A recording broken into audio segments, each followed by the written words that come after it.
This is business news. The African Development Bank says it has set a target to produce an additional 120 million tons of food by 2025.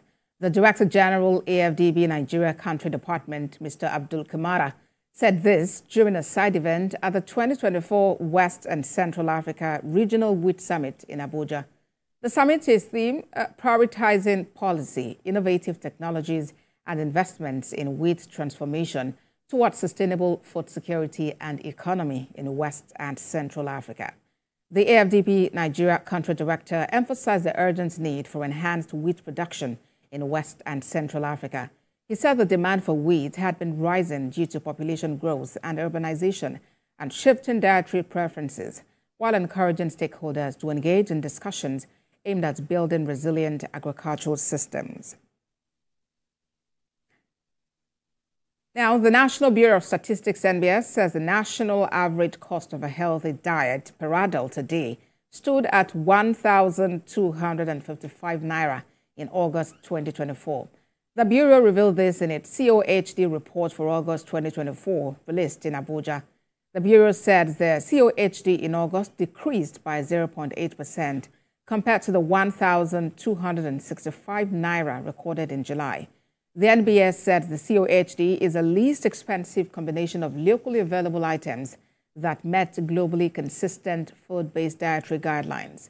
The Bureau said in August the average COHD was highest in the Southwest at 1,554 naira per adult per day, followed by the South-South at 1,381 naira per day, while the lowest average was recorded in the Northwest at 1,014 naira per adult per day.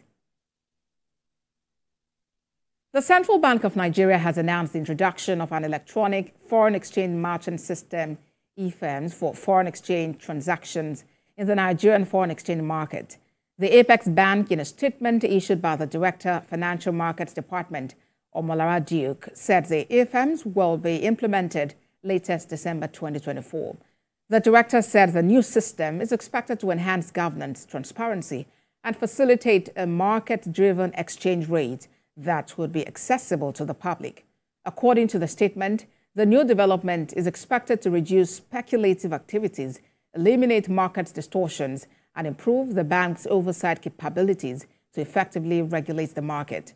She said there would be a 2-week test run in November, adding that the Apex Bank would publish real-time prices when the eFirms becomes operational.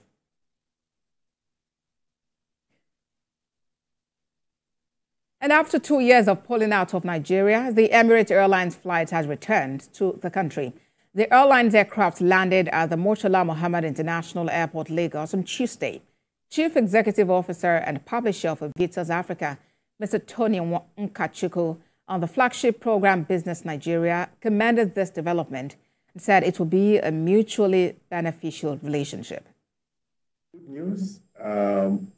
But the truth is that we have to scrutinize every aspect of this resumption. It's good news for Nigeria. It's good news that finally Emirates is back. It's going to open up a whole lot of vista for travelers, for tourism, for trade, for tour operators, and the likes.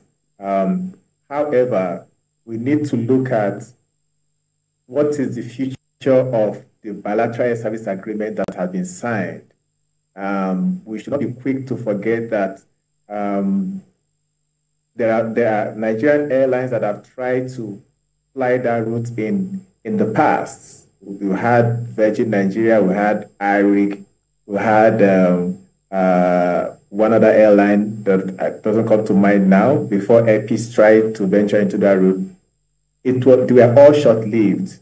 So we are still in the early days. I'm hoping that the new bilateral service agreement will be one that gives the Nigerian carriers the latitude to be able to reciprocate, with flights and agreements that are signed.